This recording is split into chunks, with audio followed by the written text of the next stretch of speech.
All right, in high school, you want to get as far ahead in math as possible.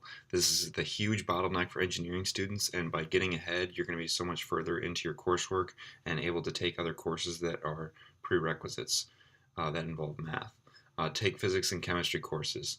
And if you have group projects, try to be the leader of groups and take the most responsibility because you're going to have a lot of group projects in college.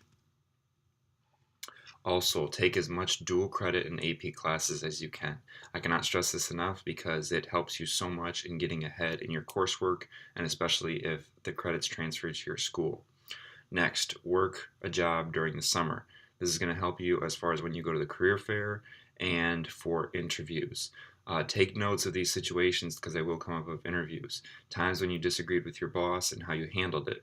Time when you disagreed with a coworker and how you resolved the situation.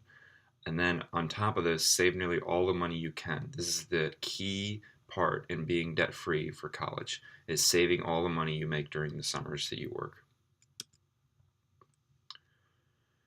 When you get into college, juniors and seniors have been through the curriculum and they know how it works. When you're a freshman, it doesn't totally make 100% sense. So if you can find juniors and seniors, they'll be able to explain this stuff a little bit easier than some of the professors will. Keep in mind that certain classes are only offered every other year for one semester, so you need to plan your schedule out well in advance in order to make sure that you graduate with the curriculum you want. Otherwise, this could set you back even a year or a semester. Sign up for classes as soon as they're available. If you sign up for 10 a.m. on a Tuesday, you want to be signed up at 10 a.m. on a Tuesday because those classes fill up nearly instantly. And if you can't get into class, it could set you back a semester. Also, research professors that teach your classes. You don't want to get stuck with a bad professor, especially for your general education stuff where you might have multiple options. And then also ask juniors and seniors who to take as an advisor. Some really older professors will not care as much and they might not give you the best guidance through their curriculum, whereas some different professors that know the curriculum really, really well and care about their students are going to give you the best guidance to get you out as soon as possible. Next, take the maximum credit load you can possibly handle. If you're paying the same for 12 to 18 credits and you want to graduate as soon as possible, you need to take 18 credits. Try to spread out core curriculum with general education requirements, especially in engineering. You want to take a few gen eds and then a few core classes because those gen eds are going to be a lot easier than your core classes, and you don't want to pile up all those core classes to the end because that's going to be really difficult. Let your advisor know that you want to get out in 4 years. Will help them prioritize and communicate to you of how difficult it's going to be and what you're going to need to do to get that done. Also, try to work a part-time job if you can. Be a TA, a library assistant, a food worker, etc. This is going to help your bank account not continually decrease throughout the year if you have expenses such as food or travel. It's best to keep your bank account steady and level during the semester rather than constantly decreasing. In addition, this is going to help with study breaks. It's forced study breaks. All right, when you're studying and you're especially a freshman or sophomore, it's good to spend time in the laboratories where seniors and juniors are working. They'll often describe certain professors what they expect in their classrooms or just go off on tangents of some information that might be useful. An example of this is professors sometimes are really hard in lab reports and sometimes they're really easy. And on their syllabus, you just can't tell from that. It's not information written down. And so certain professors will say, oh, yeah, do this, but then they expect something totally different. And these seniors and juniors are going to know that.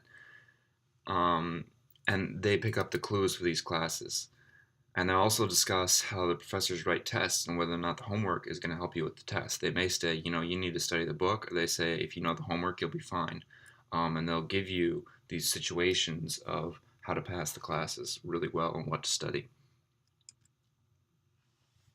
All right, when you're living in college, live in the cheapest dorms possible. And then on top of that, get off the meal plan as soon as possible if your school allows it. At my school, the meal plan was $1,600 a semester, which is about $100 a week. And right now, I am definitely saving $50 a week at least by not being on their meal plan. How you can do this is make food at home, buy a small freezer, and then just take all that food with you. You're not going to have time to cook a lot, but if you have a freezer full of frozen food that you made from home, that's going to be great, and you can just use that. And then if you go home for spring break, just do a refill. Buy a crock pot and a rice cooker. These are low labor items, and you just throw it in there and then cook it, and then you'll have a little bit of cleanup, but it's not bad overall. All right, what you're going to give up with all these requirements that you're going to have to do. Time with friends, that's going to be a big one. Extracurricular activities, working out, sports with friends, clubs and organizations, social life, and weekends.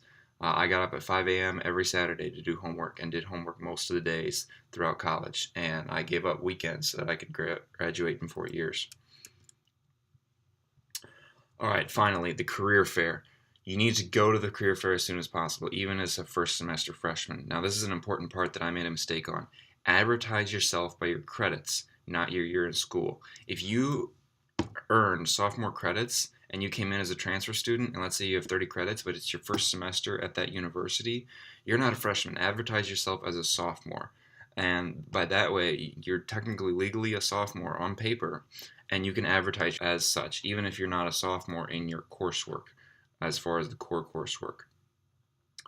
Research the companies that you plan to talk to. For some recruiters, the first question is, what do you know about the company? And they want to know that you've looked at their website, read their value statements, their mission statement, and what it is they specialize in.